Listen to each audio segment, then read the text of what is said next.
লইট্টা মাছের ফ্রাই তো অনেক খেয়েছি, কিন্তু ভুনাটা কখনোই করে খাওয়া হয়নি। যেহেতু এই লইট্টা মাছটা অনেক বেশি নরম হয়, এইজন্য সবসময় ভাবতাম খেতে কেমন হয় না হয়। এসব চিন্তা করে আর কখনো রান্নাই করা হয়নি।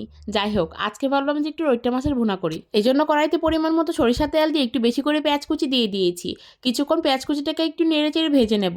পেঁয়াজটা যখন কিছুটা ব্রাউন কালার চলে আসবে, কিন্তু 1 চা চামচের মতো আদা রসুনের বাটা দিয়ে দিব। যেহেতু লইট্টা মাছে একটা স্ট্রং ফ্লেভার থাকে, এই জন্য এখানে আদা রসুন বাটাটা দিয়েছি। এখন এতে স্বাদ মতো লবণ, পরিমাণ মতো মরিচ গুঁড়া, পরিমাণ মতো হলুদ গুঁড়া আর পরিমাণ মতো ধনিয়া গুঁড়া দিয়ে দিব। মশলাটাকে নেড়েচেড়ে ভালোভাবে মিশিয়ে নেব। একটু সময় নিয়ে মশলাটাকে ভালোভাবে কষিয়ে নেব। মশলা কষানোর মধ্যে আমি 2টা টমেটোকে ছোট ছোট টুকরো করে কেটে নিয়েছিলাম, সেটাও দিয়ে দিয়েছি। এখন আমি একটা ঢাকনা দিয়ে ঢেকে মশলাটাকে খুব ভালোভাবে কষিয়ে নেব। ততক্ষণ পর্যন্ত কষিয়ে নেব যতক্ষণ না পর্যন্ত মশলার উপর তেল ভেসে উঠেছে।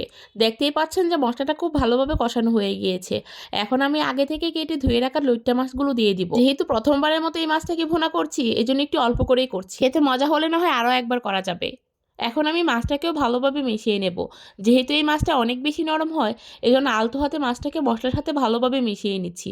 আর একটু ভালোভাবে মিশিয়ে নিচ্ছি, কেননা এরপরে তো আর বেশি নাড়াচাড়া করা যাবে না। মশলার সাথে মাছটাকে খুব ভালোভাবে মিশিয়ে নিয়েছি। এখন ঢাকনা দিয়ে ঢেকে কিছুক্ষণ রান্না করে নেব। কিছুক্ষণ এভাবেই রান্না করার পর ঢাকনা খুলে আবারও আলতো হাতে মিশিয়ে নিতে হবে। অবশ্যই কিন্তু আলতো হাতে মিশিয়ে নিতে হবে, নয়তো মাছটা একদমই ভেঙে যাবে। যেহেতু মাছটা একদমই নরম আর হতেও বেশি সময় লাগে না, এজন্য মাছ থেকে যে পানিটা উঠেছে সেই পানি দিয়ে মাছটা রান্না করে নিয়েছি। আমার মাছ রান্নাটা প্রায় হয়ে গিয়েছে। এখন নামানোর আগে কিছুটা ধনিয়া পাতা কুচি আর কয়েকটা কাঁচামরিচ ফালি করে দিয়ে দিয়েছি। এখন আর 1 মিনিটের মতো ঢেকে রান্না করে নামিয়ে নেব। সত্যি বলছি, এভাবে লইট্টা মাছ ভুনা না করলে বুঝতেই পারতাম না এটা খেতে এতটা মজা হয়। আমার তো মনে হয় ফ্রাইয়ের চেয়ে ওইভাবে লইট্টা মাছ ভুনা করলেই খেতে বেশি ভালো লাগে। বিশ্বাস না হলে আমি যেভাবে রান্না করেছি এভাবে একবার ট্রাই করে দেখতে পারেন।